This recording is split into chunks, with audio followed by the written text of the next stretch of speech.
وہ عدالتی نکاح کی طرف جاتا ہے. اور عدالت میں آپ جانتے ہیں جیسے نکاح ہوتا ہے اور وہاں پہ جیسے گواہ ہوتے ہیں، گواہوں کے بارے میں اب یہ کہ کیسے ہونے چاہیے، کیا وہ گواہ جو چند روپے لے کے گواہی دے دیتے ہیں کیا ان کی گواہی کا اعتبار ہے، پھر اسی طرح عدالت کا نکاح کیا اس کا اعتبار ہے، یہ انشاءاللہ پھر ہم ڈسکس کریں گے. جی محترم جناب بٹ صاحب، آپ بتائیں. شیخ صاحب نے بتایا ہے کہ اس کے محرکات جو شروع ہوتے ہیں، ظاہر انہی چیزوں کے اندر میڈیا بھی انوالو ہے، اس کا بڑا کردار ہے جو نوجوانوں کو جس نے اس طرف لگا رکھا ہے.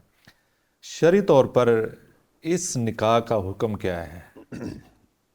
بسم اللہ الرحمن الرحیم. سید صاحب، رسول اللہ صلی اللہ علیہ وآلہ وسلم کی ایک تو اس بارے میں واضح حدیث ہے کہ آپ صلی اللہ علیہ وسلم نے ارشاد فرمایا کہ لا نکاح الا بولی، ولی کے بغیر نکاح نہیں ہے. بالکل. اور ایک دوسری روایت میں رسول اللہ صلی اللہ علیہ وآلہ وسلم نے 3 مرتبہ اس کے نکاح کو باطل قرار دیا ہے. یہ دونوں روایات جو ہیں وہ بالکل واضح ہیں. اب اس بارے میں آپ جانتے ہیں کہ یہ ایک اختلافی مسئلہ ہے فقہاء کے درمیان. تو اہل حدیث مکتبہ فکر کے نزدیک یہ جو لا نکاح الا بولی ہے، یہ حکم جو ہے یہ بالکل 2 ٹوک ہے. اور نکاح باطل کا مطلب یہی ہے کہ وہ نکاح نہیں ہوگا. اگر ولی نہیں ہے تو نکاح نہیں ہوگا. اور ولی سے مراد، جیسا کہ ہم اپنے پروگرام میں وضاحت کر چکے ہیں، کہ وہ والد ہوتا ہے. والد نہ ہو تو پھر کوئی قریبی ترین دادکوں میں سے، اور پھر جب وہ ختم ہوتے ہیں تو پھر نانکوں کی طرف بھی ولایت چلی جاتی ہے. اور اگر نہ ہو تو پھر سلطان ان کا ولی بن جاتا ہے. بالکل ایسا. ٹھیک ہے. اب لیکن اس میں ایک طبقہ فقہاء کا جو ہے جس میں کہ امام ابو حنیفہ رحمہ اللہ تعالی جو ہے ان کا، اور احناف جو ہیں ان کا فتویٰ یہ موجود ہے کہ وہ عدالتی نکاح کو ویسے تو یہ کہتے ہیں کہ یہ نکاح درست نہیں ہے، یہ سنت کے مطابق نکاح نہیں ہے. اس بات پہ اتفاق ہے کہ اس بات پہ اتفاق ہے کہ یہ سنت کے مطابق یہ نکاح نہیں ہے جس میں ولی موجود نہ ہو. بالکل صحیح اور سنت کے مطابق نکاح وہی ہوگا جس میں رسول اللہ صلی اللہ علیہ وسلم کی تمام باتوں کو ملوز خاطر رکھا گیا ہوگا. لیکن وہ کہتے ہیں کہ یہ نکاح بھی جو ہے یہ بھی ایک معاہدہ ہے. صحیح. ایک دوسرے کے مابین جس طرح انسان دوسرے معاہدے کرتا ہے، اسی طرح یہ بھی ایک معاہدہ ہے. تو اگر لڑکے اور لڑکی باقی تمام باتوں کا خیال رکھتے ہوئے صرف ایک ولی والی جو شرط ہے اس کو مفقود کر دیتے ہیں تو ہم یہ نہیں کہہ سکتے کہ نکاح ہوا ہی نہیں ہے. تو ہم اس نکاح کو نکاح تسلیم کریں گے، نکاح وہ ہو جائے گا. لیکن بہرحال وہ نکاح جو ہے اسے آپ یوں کہہ لیں کہ وہ کامل نہیں ہے، وہ بالکل سنت کے مطابق نہیں ہے. لیکن عقد جس طرح معاہدہ کوئی 2 بندے آپس میں طے کر لیتے ہیں، معاہدہ ہو جاتا ہے، اسی طرح وہ کہتے ہیں کہ یہ معاہدہ جو ہے یہ ہو جائے گا. اب اس اختلاف کی جو میں جو سمجھا ہوں وہ دیکھیں، ایک طبقہ تو وہ ہے جو یہ کہتا ہے کہ اگر ولی کے بغیر نکاح ہوا تو یہ زنا ہی شمار ہوگا. ٹھیک ہے.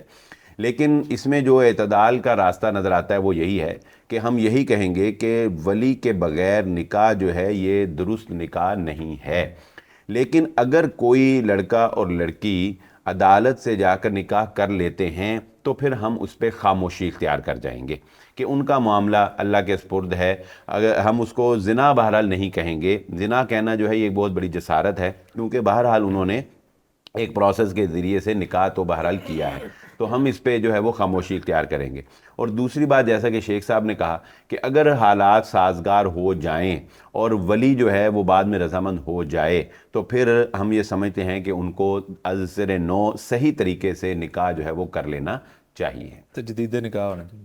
تجدید نکاح کہہ لیں یا پہلے کو تو نکاح سمجھیں گے ہی نہیں، تو اصل نکاح جو ہے یعنی کہ وہ ان کی جو سوچ ہے اس کے لیکن مطابق. یہاں پہ شرعی طور پہ معاملہ وہ پیدا ہوتا ہے کہ اس عدالتی نکاح کے نتیجے میں جب اولاد پیدا ہو جائے تو پھر اس اولاد کے بارے میں وہ اولاد تو وارث ہی ہوگی. وہ تو ویسے بھی الولد للفراش کے تحت وہ تو وارث ہی ہوگی.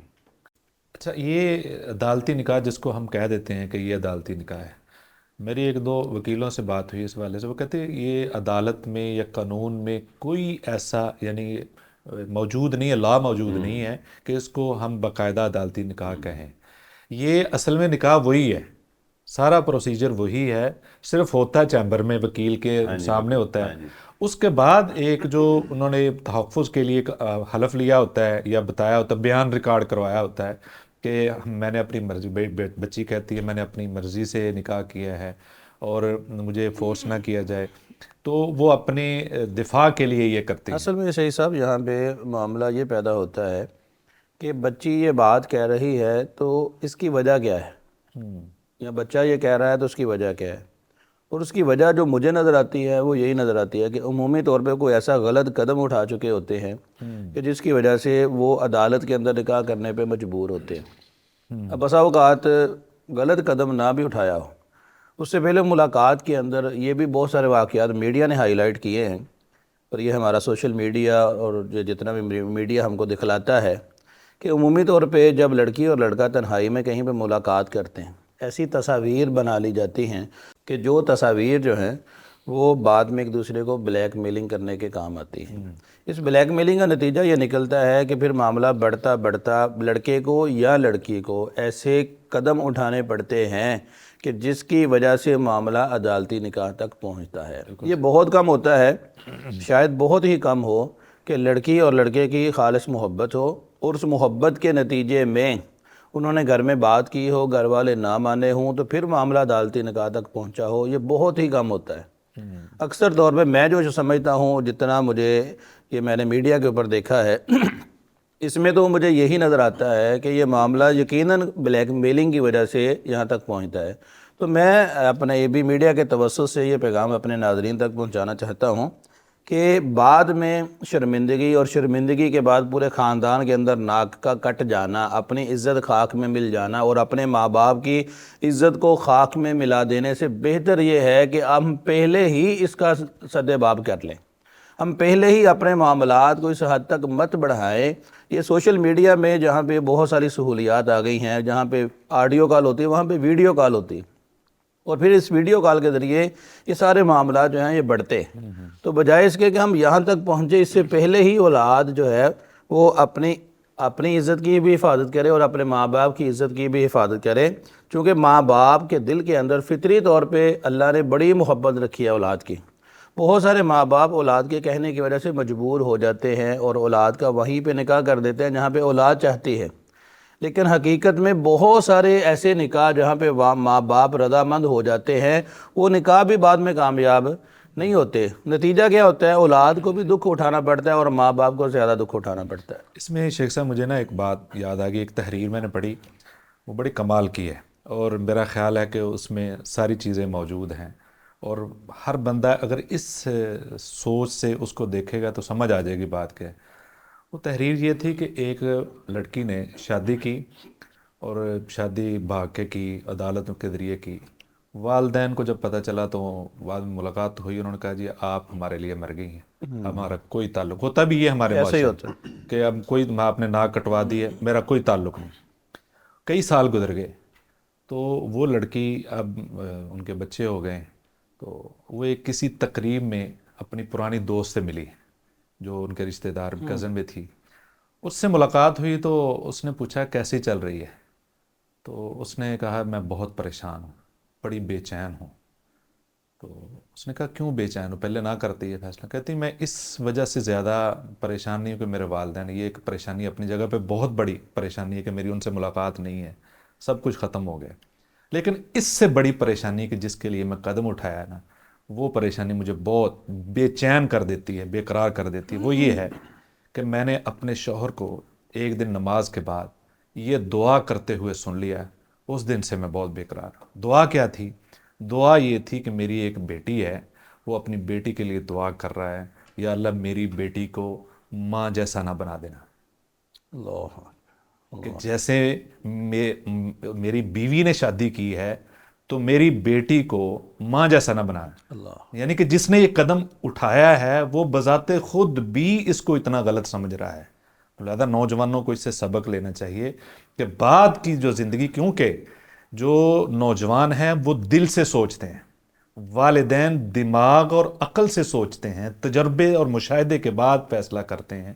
99% والدین خیر خواہی والا فیصلہ کرتے ہیں، اللہ کے کچھ مسائل ایسے ہیں، بہت کم ہیں کہ کسی بڑے کے ساتھ شادی کر دی ہے. کوئی پسماندہ علاقے کے اندر ایسے واقعات ہوتے ہیں کہ 60 سال کا بزرگ ہوتا ہے اور 10-12 سال 13 سال کی بچی کے ساتھ. لیکن یہ بھی تو ظلم ہے نا، اس کی بھی حوصلہ شکنی کرنی چاہیے. وہ ایسے علاقے ہیں کہ وہاں جہالت بہت ہے، بہت زیادہ جہالت ہے. تو بلال صاحب یہ ایک حدیث میں یہ بھی آتا ہے نا، اعلنوا النکاح، نکاح کا اعلان کرو. یہ عدالتی نکاح جس کو ہم پہلے بتا چکے ہیں یہ عدالتی ہوتا نہیں ہے، تو اس میں اس کے بھی خلاف ورزی ہوتی ہے، کیونکہ نکاح کا اعلان نکاح کے وقت ہوتا ہے، نہ کہ بعد میں آپ یعنی چھپ کے آپ نکاح کریں بعد میں اعلان کر دیں. اس سوال کے اندر ایک سوال اور ایڈ کر لیں بلال صاحب کے لیے. یہ جو دوسرا نکاح کیا جاتا ہے یا تیسرا کیا جاتا ہے، اس کا بھی اعلان نہیں ہوتا، اس کی شریعت سید بھی ساتھ ہی واضح فرما رہے ہیں. اچھے طرح صحیح صاحب بات یہ ہے کہ یہ بھی ضروری، نبی صلی اللہ علیہ وسلم نے حکم دیا ہے کہ نکاح کا اعلان کیا جائے. لیکن اگر اعلان نکاح کا، پہلے تو ہم یہ ڈیسائیڈ کرتے ہیں کہ نکاح کا اعلان کیا ہے، اور دوسری بات یہ ہے کہ اگر نکاح کا اعلان نہ کیا جائے تو کیا ہم اس کو نکاح کو ہی غلط قرار دے دیں گے؟ ایسا نہیں ہے. ٹھیک ہے، یعنی آپ نے ایک شرط نکاح کی جو تھی، یا نکاح کے جو رسول اللہ صلی اللہ علیہ وسلم نے احکامات بیان کیے، اس میں سے ایک حکم پر آپ نے عمل نہیں کیا، لیکن اس حکم پر عمل نہ کرنے کی وجہ سے ہم یہ نہیں کہہ سکتے کہ آپ کا نکاح ہوا ہی نہیں، آپ کا نکاح درست نہیں ہے. ایک بات. دوسری بات یہ ہے کہ نکاح کے اعلان کی تحدید جو ہے وہ صرف یہی ہے کہ آپ اپنے نکاح کو چھپائیں نہ. ادروائز کوئی یہ ضروری نہیں ہے کہ آپ نے جو ہے وہ کوئی اسپیکروں میں اعلان کرانا ہے، یا آپ نے مطلب نبی صلی اللہ علیہ وسلم کے دور میں، نبی صلی اللہ علیہ وسلم کے دور میں صحابی نے نکاح کیا اور نبی صلی اللہ علیہ وسلم کو نہیں پتا تھا. ٹھیک ہے نا، یہ انہوں نے حالانکہ انہوں نے چھپ کے تو نہیں کیا، لیکن کیا تھا کہ جب نبی صلی اللہ علیہ وسلم نے پوچھا انہوں نے کہا جی ہاں جی میں نے شادی کر لی. تو اصل میں نکاح کا اعلان یہی ہے کہ اس کو چھپایا نہ جائے. یہی اعلان ہے کہ جو کوئی ملے، جو کوئی پوچھے، جس کے پاس بھی آپ جائیں گے بتایا ہو کہ بھائی ہاں میرا نکاح ہو. آج کل یہ کہا جا سکتا ہے کہ نکاح کروانے کے بعد اپنی تصویر جو ہے اس کو فیس بک کے اوپر اپلوڈ کر دیں تاکہ سب کو پتہ لگ جائے. نہیں، یہ کوئی ضروری نہیں ہے. نکاح کے وقت جب نکاح ہو رہا ہے تو اس کو لائیو چلا دے. آج کل تو ویسے ہی پتہ لگ جاتا ہے، جو سوشل میڈیا جتنا فاسٹ ہے. تو لیکن یہ جو عدالتی نکاح ہوتا ہے نا، اس میں یہ والی شرط بھی پوری نہیں ہوتی، کیونکہ اس میں نکاح کو چھپایا جاتا ہے. صرف لڑکے اور لڑکی کو ہی پتہ ہوتا ہے، یا ان لوگوں کو پتہ ہوتا ہے جو ان نون ہیں اور جن کا اس نکاح سے کوئی تعلق نہیں ہے. تو یہ نکاح جو ہے عدالتی نکاح، اس میں یہ بھی ایک جو ہے وہ فالٹ اور ایک کمی رہ جاتی ہے کہ اس کا نکاح نہیں ہوتا، اور اس کی وجہ سے بھی بہت سی خرابیاں ہم جانتے ہیں کہ وہ ہوتی ہیں.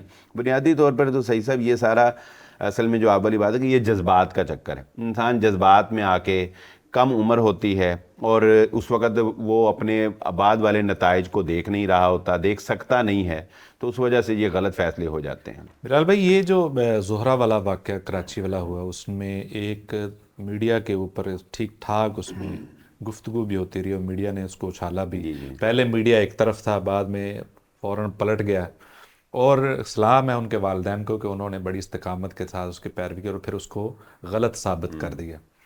تو جس طرح کہ زینب کا ایک واقعہ ہوا تھا، اس کے بعد ایک لا بن گیا، یعنی کہ اتنا کچھ ہونے کے بعد لا بن گیا، اور اس میں چلیں یہ کوئی بہتری آئی اس میں. اس طریقے سے یہ میڈیا کے اوپر اتنا کچھ ہوا ہے، تو لہذا اس کو بنانے، یہ جو اس کے نقصانات ہیں میڈیا نے دیکھ لیے ہیں، لوگوں نے دیکھ لیے ہیں کہ کتنے نقصانات ہیں، تو اس کو کنڈم کرنے کے لیے یا اس کو ریجیکٹ کرنے کے لیے کچھ نہ کچھ قانون. صحیح سے میں یہاں پہ نا نوجوانوں کے لیے اور بالخصوص نوجوان بیٹیوں کے لیے یہ بات کہنا چاہوں گا کہ عدالتی نکاح میں ایک بہت بڑا رسک یہ ہوتا ہے کہ جس سے آپ نکاح کرنے جا رہی ہیں، عین ممکن ہے کہ وہ محبت کے جھانسے میں ایک درندہ چھپا ہوا ہو. عین ممکن ہے کہ وہ آپ سے نکاح کرنے کے بعد آپ کے ساتھ کیا سلوک کرے. بلیک میلنگ تو ایک طرف رہ جاتی ہے نا صحیح صاحب، یہ پورے گینگ ہیں. ہو سکتا ہے وہ آپ کی دولت کے لیے آپ سے نکاح کر رہا ہو سکتا ہے کہ وہ آپ کی عزت کو نیلام کرنے کے لیے آپ سے نکاح کر رہا ہو، اور ایسا ہوتا ہے. یہ دعا زہرہ والے کیس میں یہی تو ایشو بنا تھا کہ وہ ایک گینگ جو تھا وہ نکلا، اور پھر بعد میں جو ہے خیرال اس کے باپ نے بڑی ہمت کی اور اس نے اپنی بیٹی کو بازیاب کروایا. تو اس ضمن میں بیٹیوں کو بالخصوص اس چیز کا خیال رکھنا چاہیے کہ یہ محبت کے چکروں میں پھنس کے اپنی زندگی اور اپنے خاندان کی زندگی کو برباد نہ کریں. لیکن دوسری طرف آج اب معاملہ صرف بیٹیوں کی حد تک نہیں رہا، بلکہ اب بیٹوں کو بھی اس میں اتنا ہی محتاط رہنا ہے جتنا بیٹیوں کو محتاط رہنا ہے. میری پچھلے دنوں ایک وکیل صاحب سے اسی طرح اسی موضوع کے اوپر جو ہے وہ گفتگو ہوئی تھی، تو انہوں نے باقاعدہ یہ بتایا کہ ایسے گینگ موجود ہیں جنہوں نے لڑکیاں ہائر کی ہوئی ہیں، وہ لڑکیاں لڑکوں کو اپنے جال میں پھنساتی ہیں، پھر ان کے ساتھ عدالتی نکاح کر لیتی ہیں، پھر اس کے بعد اس کے اندر حق مہر بہت زیادہ رکھوایا ہوا ہوتا ہے، شرائط ایسی رکھوائی ہوئی ہوتی ہیں کہ بعد میں پھر وہ لڑکے والے جو ہیں نا ان کو بلیک میل کیا جاتا ہے، اور کروڑوں لاکھوں جتنی بھی ان کی حیثیت ہوتی ہے وہ ان سے ہتھیا کے تو پھر ان کی جان جو ہے وہ چھوڑی جاتی ہے، اور عزت الگ نظام. عزت الگ سے جو ہے وہ نیلام ہوتی ہے. تو لڑکے کے لیے بھی اس وقت یہ محبت کے چکر میں بہت فراڈ ہے، اور لڑکی کے لیے بھی یہ محبت کے چکر میں بہت فراڈ ہے. عزت اسی میں ہے جو اللہ رب العزت نے اسلام کا صحیح طریقہ ہمارے بلکہ سامنے. میرا خیال ہے کہ آپ وہ واقعہ بھی اچھی طرح جانتے ہیں.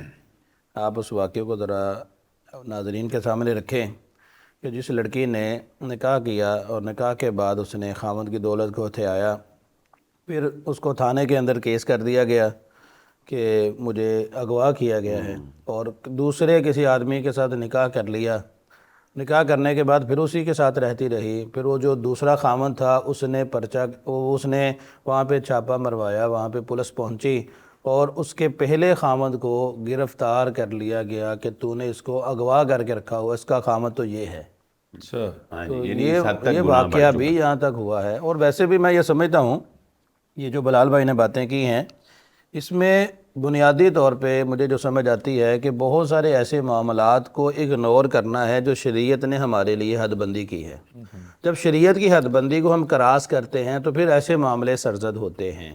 یہاں پہ میں ایک واقعہ کا تذکرہ کرنا چاہتا ہوں کہ ماں باپ ہیں، ان کی بچیاں ہیں، انہوں نے ایک لڑکے کو ایک اپنا بیٹا بنا کے گھر میں رکھا. چھوٹی سی عمر میں ساتھ رکھ لیا، محبت تھی، پیار تھا، اس بچے کے ساتھ گھر میں رکھنا شروع کر دیا. وہ گھر میں رہتا تھا، اس کی بچیاں تھیں. نتیجہ کیا ہوا کہ وہ بچی جو ہے، جو بڑی بچی تھی، اس کی کہیں پہ منگنی ہوئی تھی. اب یہ لڑکا گھر میں آتا تھا تو باتیں ان کی آپس میں میچ ہوئیں. نتیجہ یہ نکلا کہ ایک دن وہ بچی گھر سے بھاگ گئی اچھا. اور اتنا بتا کے کہ میں فلاں کے ساتھ جا رہی ہوں، تو وہ گھر سے چلی گئی. نتیجہ یہ نکلا کہ ماں باپ نے اس بچی کو ہمیشہ کے لیے خیر بات کہہ دیا. انہوں نے بھاگ کر عدالت کے اندر نکاح کیا. اب وہ اپنی زندگی گزار رہے ہیں، لیکن وہ بچی ابھی تک اپنے خاندان والوں سے ملاقات نہیں کر سکتی. ماں باپ اس بچی کے ساتھ ملاقات نہیں کرتے. مجھے سچی بات تو یہ ہے کہ کبھی بھی میں سمجھتا ہوں نہ اس بچی کو زندگی کے اندر سکون ملے گا، نہ ان ماں باپ کو زندگی میں سکون ملے گا. بچی کی ناک بھی کٹ گئی، ماں باپ کی ناک بھی کٹ گئی. نتیجہ کیا ہے کہ بھاگ کر جو نکاح کیا جاتا ہے یا عدالت میں کیا جاتا ہے، اس سے وہ پہلی بات کہ ہم دل کے ساتھ سوچ کر یہ فیصلہ کر لیتے ہیں، لیکن یہ چند گھڑیوں کا فیصلہ ثابت ہوتا ہے. اس کے بعد ساری زندگی صرف اپنی نہیں بلکہ آنے والے نسلوں کی زندگی بھی وہ بھی ہم خراب کر دیتے ہیں، صرف اسی وجہ سے کہ چند منٹ کے جذبات غالب آ جاتے ہیں اور ہمیشہ کے لیے اندھیرا جو ہے ہم پہ بھی، ہماری آنے والی اولادوں پہ بھی چھا جاتا ہے. اس لیے دیکھنا یہ چاہیے کہ ہم جو فیصلہ کر رہے ہیں اس فیصلے کے اثرات کیا ہیں. ہمارے یہ پاکستان کے اندر ہم سمجھتے ہیں ماں باپ جو نکاح کرتے ہیں یہ بہت ہی بیلنس طریقہ ہے، الا ماشاء اللہ چند مثالوں کو چھوڑ کے بڑا ہی بیلنس طریقہ ہے جس میں عمومی طور پہ اولاد سے پوچھا جاتا ہے، پوچھا جانا بھی چاہیے اور یہ ضروری ہے. اسی طرح لڑکے کو بھی پہلے دکھلایا جاتا ہے جی فلاں کے ساتھ آپ کی شادی کرنے لگیں، اور عمومی طور پہ ایسے نکاح 100% آپ کہہ لیں یا 99.99% کہہ لیں یہ کامیاب ہو جاتے ہیں. بے شک. تو یہ جتنے بھی معاملات عدالتی نکاح جتنے بھی ہیں آپ اس کی ہسٹری اٹھا کے دیکھ لیں، شاید کوئی ایک دو کامیاب ہوں. اور اس میں بھی یہ محبت کی شادی کے اندر یہ بات بھی واضح ہے. مجھے ایک دوست نے بتلایا تھا، کہتا جی محبت کی شادی کمپرومائز کے بغیر چل ہی نہیں سکتی. محبت کی شادی کمپرومائز کے بغیر چل ہی نہیں سکتی. بات وہی ہے کہ آپ سے کرتے کرتے جب تم پہ پہنچتے ہیں تو معاملہ خراب ہو جاتا ہے، پھر بریک اپ ہو جاتا ہے. اس لیے میں یہ چاہتا ہوں کہ ناظرین ہمارے اس اے بی میڈیا کے توسط سے ہمارے نوجوان بیٹے اور بیٹیاں اس بارے میں غور و فکر کریں، اور اس معاملے کو میں بجائے اس کے کہ اپنے دل کے ساتھ سوچیں، اپنے دماغ کے ساتھ سوچ کر اپنے ماں باپ کے ساتھ مشورہ کریں اور ماں باپ کے ہاتھ میں اس فیصلے کو دے دیں کہ آپ ہمارے لیے جو بھی کریں گے بہتر ہوگا، اور یقیناً وہ بہتر ہوگا. اصل میں شیخ صاحب یہ بھی ہوتا ہے نا کہ جو زندگی ہوتی ہے نا نکاح سے پہلے یا الگ الگ، ایک فون والی زندگی اور ہے، ایک حقیقی زندگی اور ہے۔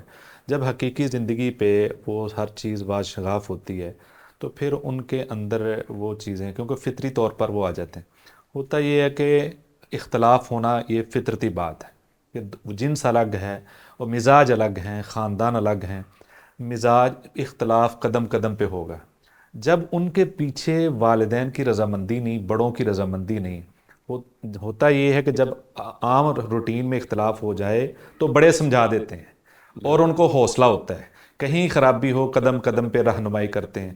اب یہ اکیلے ہیں، کوئی سمجھانے والا نہیں ہوتا، اس لیے یہ زندگی برباد ہو جاتی ہے، اور ویسے بھی ان کی دعائیں بھی شامل نہیں ہوتی، خیر و برکت بھی نہیں ویسے ہوتی۔ بھی صحیح صاحب، لڑکے اور لڑکی کے لیے خاندان جو ہے یہ ایک بہت بڑا تحفظ ہوتا ہے۔ شادی کا اصل مقصد بھی یعنی یہ زندگی میں انسان کے کوئی اونچ نیچ ہو جاتی ہے، کوئی مالی طور پہ انسان اپ ڈاؤن ہو جاتا ہے، کبھی کوئی کسی سے انسان کا کوئی کلیش ہو جاتا ہے، تو کون اس وقت آپ کے ساتھ کھڑا ہوتا ہے؟ آپ کے والدین، آپ کے بہن بھائی، آپ کے چچا ماموں تایا سارے، یعنی خاندان کا تحفظ جو ہے یہ ایک بہت بڑا تحفظ ہوتا ہے۔ تو جب آپ عدالتی نکاح کرتے ہیں تو آپ اس تحفظ سے بھی محروم ہو جاتے ہیں۔ بالکل ایسے۔ جی ناظرین، آپ نے گفتگو سنی ہے، عدالتی نکاح بالکل ناجائز ہے شرعی طور پر، اس کا کوئی ثبوت نہیں ہے، الا کہ کوئی ایسی صورت بن جائے جو ایمرجنسی کی ہے کہ کوئی والدین موجود نہیں، کوئی بڑا موجود نہیں، یا ان کا سراسر زیادتی ہے، یا والدین اس قدر شریعت کے خلاف جا چکے ہیں کہ وہ ولی کے اہل نہیں ہے۔ ولی بننے کے جب اہل نہیں ہیں تو تب سلطان جو ہے وہ ولی ہوتا ہے۔ باقی ساری صورتوں میں عدالتی نکاح جائز نہیں ہے، یہ حرام ہے۔ لہذا نوجوانوں کو، نوجوان نسل کو اس سے بچنا چاہیے، اپنے والدین کی دعائیں حاصل کر کے ہی اس نئی زندگی کا آغاز کرنا چاہیے۔ بہت شکریہ، السلام علیکم۔